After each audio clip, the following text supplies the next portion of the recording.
7 de la mañana, 34 minutos. Continuamos con más información aquí en Arriba Bogotá. Es hora de saludar al doctor Carlos Francisco Fernández, quien hoy va a resolver dudas e inquietudes de los televidentes. Doctor Carlos Francisco, buenos días. Oiga, ¿y la corbata es a propósito del Blue Monday, del lunes azul, del día triste? No. No me eché vainas, caray. No, estoy...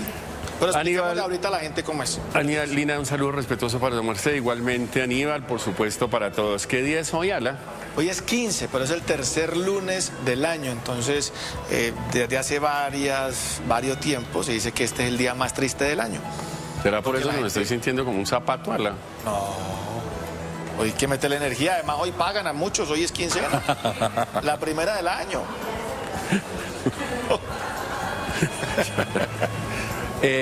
Hoy es el día más triste del año, me acaban de decir eso, pues obviamente, me imagino que sí, sobre todo porque la verdad hoy es como cuando ya se despierta de verdad el año y por supuesto la gente tiene que tomar otra vez la rutina, ponerse la corbata, saber dónde están los zapatos, las medias, la vaina, el merequetengue, los trancones y por supuesto tratar de abordar las deudas. A quienes hemos venido trabajando de manera continua, pues obviamente pues seguimos igual, pero de todas maneras es importante que, como dice Aníbal, le pongan un poquito de entusiasmo a la vida y bueno, de todas maneras no hay problema, en 11 meses y medio otra vez estaremos en Navidad, así que frescos. Rapidito. Tranquilo, ni más faltaba. En 11 meses concretamente ya, empieza la novena. ¿Sí? Ay, sí, ¿no? Sí, entonces, sí, el 15 de diciembre. Venga, ¿será que le decimos a la gente que ustedes tienen inquietudes, tienen preguntas ahí en la vaina? Pero primero los televidentes, que son los que mandan en el... Oiga, buena la vaina esa del pisco que hace esta cosa de las esculturas en arena, me parecen, sí. parecen chuscas, ¿no? Usted cuando era más niño, porque usted es muy joven, hacía castillitos de arena Yo sí, claro. ¿y le quedaban bien? No creo, pero... ¿No creo o no? ¿O está No, seguro? ¿O su no. mamá le decía tan lindo? Ay, tan lindo el castillito, no. Pero ¿sabe que sí me gustaba? Enterrarme en la arena, que me enterraran. ¿Qué? En la arena. Hasta que llegaba la ola y le iba quitando, le iba limpiando uno de los piecitos y no, me desenterró. ¿Y a usted le gustaba que le gustaba? a mí me gustaba hacer hacer los castillitos. castillos de arena. A mí sí me Ah, gustaba sí. hacer castillitos. Pero sería bueno que este pisco también se conectara con algunos de estos piscos que hacen, diseñan puentes en el país, porque como se les caen, él los hace con solo arena y se mantienen, imagínense tal cosa. Pero vámonos con la gente, Luisa, que es la que manda en el programa. Buenos días, doctor Carlos Francisco. Tengo una pregunta. ¿El ayuno intermitente es bueno? Ay, doctor, Ay, ese tema, por favor. como dicen, como decía mi tía Efigenia, no me toques ese vals. A ver, porque es que de eso hay de bueno y de malo. Hay unas corrientes que dicen que el ayuno intermitente es un elemento que favorece, estimula el metabolismo y demás. Incluso muestran algunas estadísticas. Otras personas piensan que no. La verdad, en eso uno tiene que ser... A mí yo tengo claro que las dietas restrictivas, es decir, esas dietas que quitan todo por un tiempo o por incluso periodos cortos, pues la verdad a mí no me parece que sean tan favorables. Digo las dietas restrictivas, no estoy hablando de las corrientes, ni lo de Chic, ni lo de las tendencias, ni nada, sino lo que se soporta desde el punto de vista técnico-científico. Yo he escrito varios artículos sobre eso, del ayuno intermitente, y hay personas muy reconocidas en cuanto a técnicas y, digamos, desarrollos nutricionales desde el campo científico que dicen que definitivamente no. Pero hay otras que también que dicen que sí.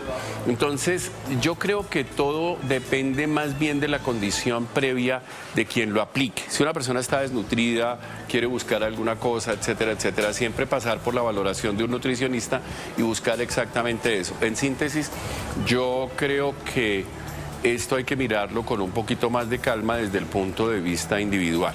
A algunas personas les sentará bien, a otras no, y depende tal vez de lo que se llame ayuno dentro del marco técnico aplicado con el control, con el rigor y por encima de todo buscando unos objetivos y medirlos. Y dentro de eso, pues, sin duda, pero la verdad, no hay una unanimidad frente a esto. Algunas personas dicen que sí y otras dicen que no, como muchas cosas. La tengo en remedio@citytv.com.co. Buenos días, doctor Carlos Francisco. Una pregunta sencilla. Tengo entendido que la migraña no es una enfermedad. que se produce a través de una mala alimentación. ¿Es cierto esto? Porque la migraña nos está matando y no sabemos qué remedio para esto.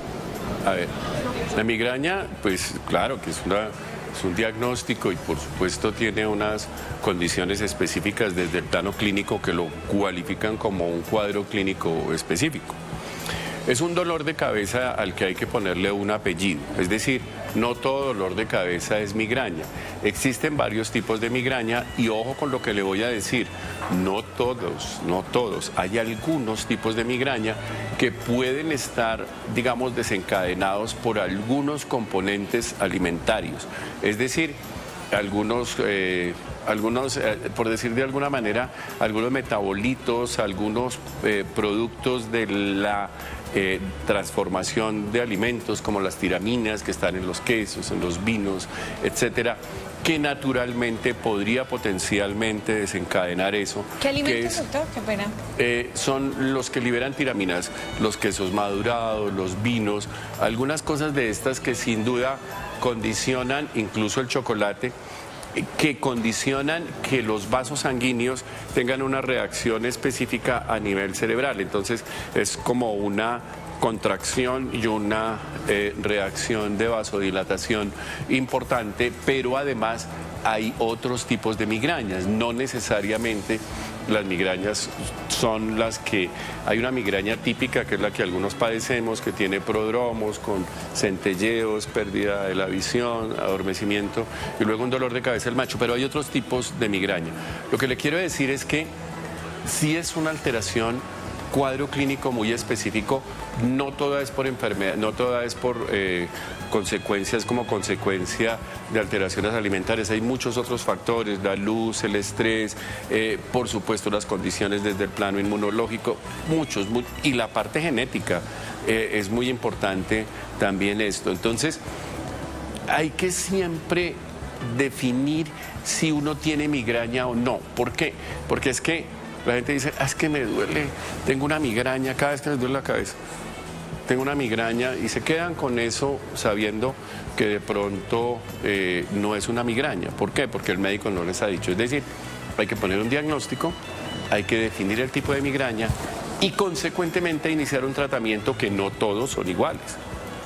Hay tratamientos específicos para cada tipo de migraña y eso queda en manos de los especialistas, la mayoría de neurólogos también, digo la mayoría porque hay algunos que manejan, es decir, en las clínicas de dolor que de manera interdisciplinaria pueden hacer un abordaje.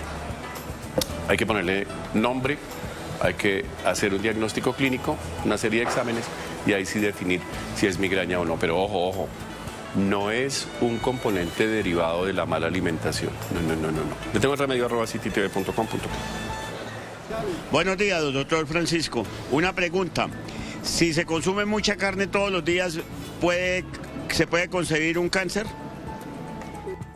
Ahí hay un riesgo relativo. Es decir,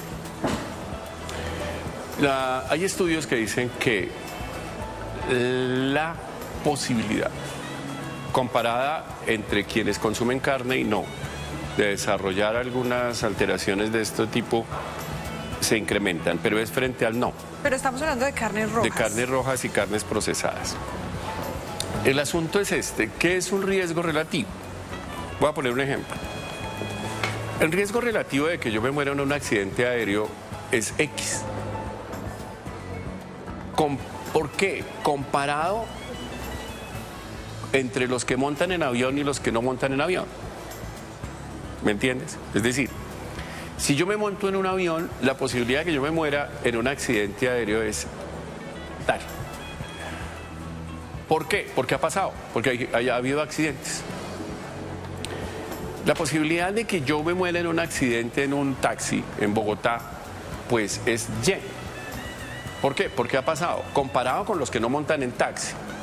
Pero hay que ponerle números. Hay un riesgo relativo bajo, hay un riesgo relativo alto, hay un riesgo relativo. Voy a poner otro ejemplo. La posibilidad de que yo tenga cáncer de pulmón fumando es un riesgo relativo alto. Casi de 2, eso se mide. Entonces quiere decir que de cada tantas personas que fuman, la mayoría van a terminar con cáncer de pulmón. Pero, ojo, el hecho de que haya ocurrido, tanto comparando con los accidentes, tanto aéreos como de taxi, no quiere decir que yo deje de montar en taxi. Con las carnes hay que tener prudencia. Si hay unas condiciones genéticas, etcétera, etcétera, y obviamente en un país desnutrido como este, donde el consumo de carne es muy bajo, uno no lo puede sencillamente quitar.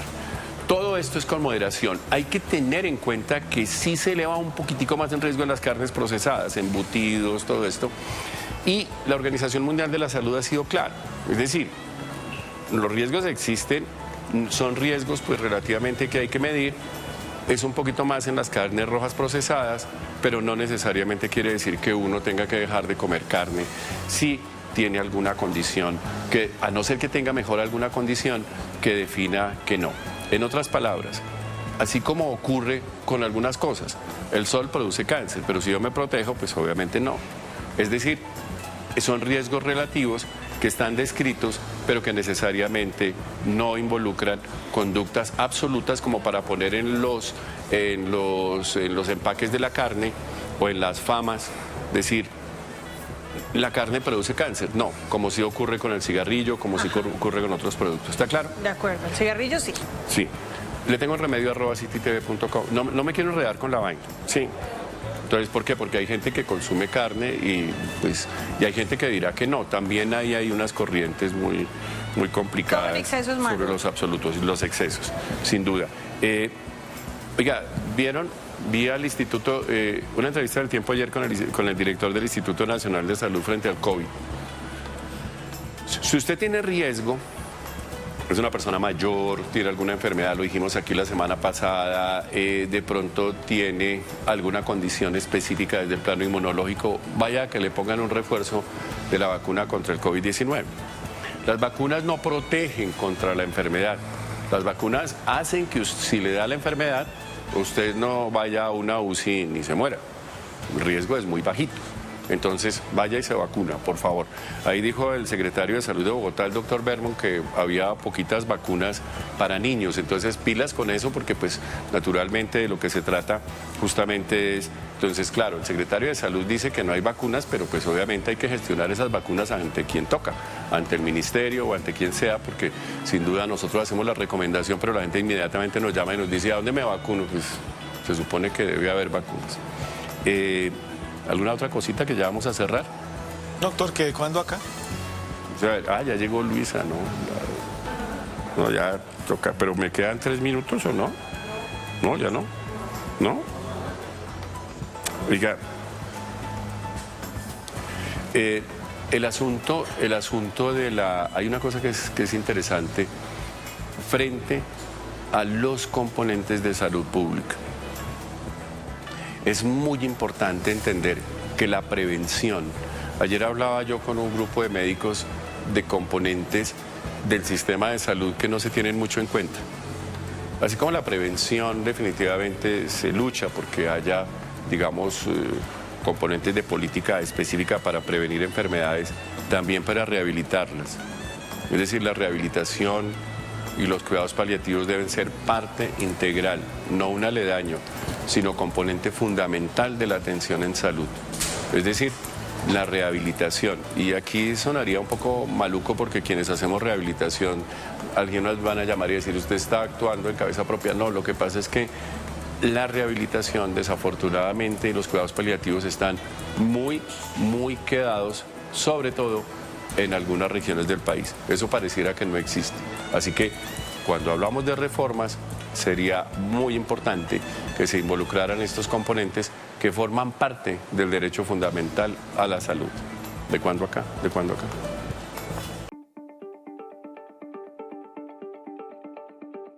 Suscríbase a nuestro canal de YouTube, active la campana y no se pierda las últimas noticias.